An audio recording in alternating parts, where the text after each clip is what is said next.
Hello guys, good morning. Silipin natin yung ating Agbaw Taiwan guys na minarkot. Ayan.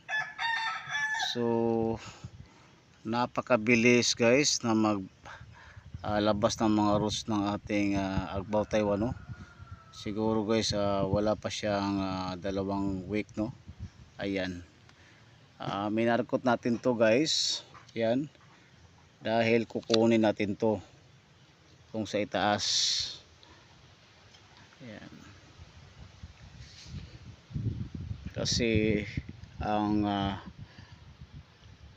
napakataas ng main branch ito sa taas guys. Yan. Napakataas kasi puputulin natin para pantay siya papunta dito sa ilalim.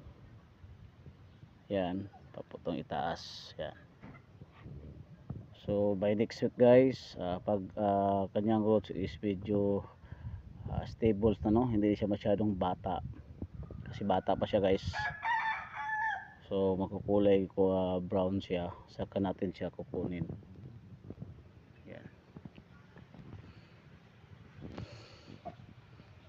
Thank you for watching.